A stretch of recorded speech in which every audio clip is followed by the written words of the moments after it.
warm welcome to all of you, distinguished guests from OEMs, suppliers, policymakers, government bodies which are involved in regulatory frameworks, and even battery makers, and even senior research scientists coming from very big institutes which has got name in not only chemistry, but electric vehicles, but even planning of urban mobility here.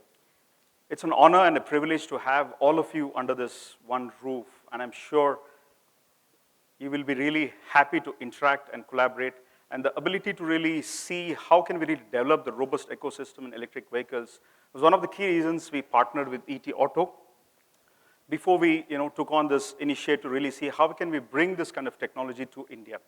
So who we are, why are we actually here talking? We are a French, European company primarily named Dassault Systemes, globally with 16,000 employees, working with 250,000 customers, and we call ourselves as a scientific company. I mean, in this world of B2B business, a company which is calling themselves as a scientific company, that tells you that how much investment we are making in R&D. I mean, I would rather say 50% of our employees and 33% of our annual revenues goes back into our R&D.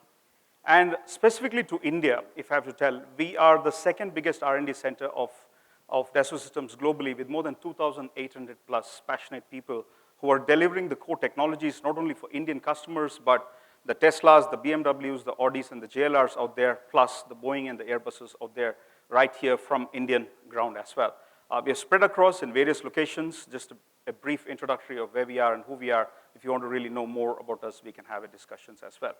Coming back to the specifics, if you really see our vision statement, we talk about harmonizing product, nature, and life. What do I really mean by that? It's about sustainable innovation with sustainable business. So green is essentially a theme which we embed in ourselves, and we kept on acquiring companies which will help product-based companies to develop new products so that they have a less impact on Mother Earth, and they use less resources in whatever they do in terms of their design and development cycle.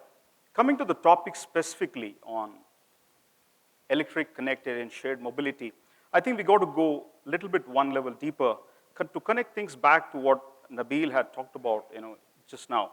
I think there are three key reasons we're talking about shift to electric vehicle. Obviously, the impact on oil as such, the overall economy. I think government has a mandate to really see how can we reduce the burden of oil import. Second is obviously pollution. I mean, we all face, not necessarily in Delhi, but even in Bangalore, you could see that as well.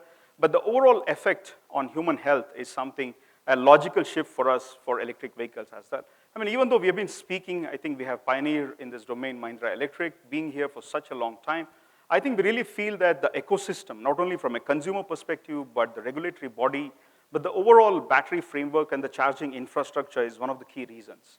You must be wondering, who are these two key players? I mean, you have on the one side, which are insiders, who have been developing cars, products, components, everything since long time. They have their advanced product engineering groups trying to develop something new. And there are disruptors. I mean, there are disruptors who are coming with completely different idea altogether, with shared mobility as the key theme. And they are changing the rules of the game, and they're trying to see how they can come out and serve this need of electric, connected, and shared mobility out there. Even specifically in India, partnerships is one thing very clearly, and the regulatory body is trying to figure out what is the particular battery technology we're talking about. Are we talking about swapping? And this all boils down to these two key reasons. Obviously, we're not the kind of countries like Norway where you see a big uptick in the sales of electric vehicles. It's still in thousands here, but the price of the battery as well is another topic which we really look at has come down. But has it changed the situation in India? Not really much. But there are a plethora of startups. The names you see on the logos you see on the screen are all EV startups in India in one way or the other, trying to see if they can make an impact and trying to get the market pie out there as well. But the whole concept lies in how fast you can come out with a new electric vehicle serving the need and adapting to the constraints of India. We can't really take the technology of, let's say, a market like Europe or America and try to fix that in India and see, we can do something out it. But the question is, when we talk about ecosystem, what are we really talking about? Is it just EV? So there's an essence of shared mobility which we talk about, and there's an effect on public transport, and then essentially the element of whether the grid, the electric distribution providers basically, are they ready for this kind of shift? Are our homes and offices are ready for this kind of charging infrastructure? And finally, do we have this kind of charging infrastructure out there as well? So if you really see, the ecosystem of electric vehicles is filled with opportunities for all of us out there to really take the first pie, not only for the domestic market, and it's a once-in-lifetime opportunity of 100 years if you're able to crack the particular need. So essentially, what we're trying to say is that we are thinking EV from a purely final vehicle perspective. But what we believe at Dassault Systems is that right from the chemistry of the battery, put into the cell level, and then at a pack level, and then finally you put all these things together at a vehicle level to make really sure that things work the way you're supposed to work, where the thermal, safety, reliability, all these are the core essential element.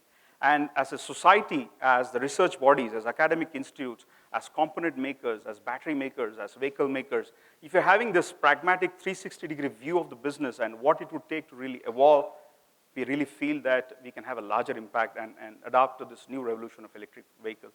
With that said, I would like to really thank you for coming here, being with us, and have a great conference with great understanding and good amount of discussions coming in from the industry. Thank you so much.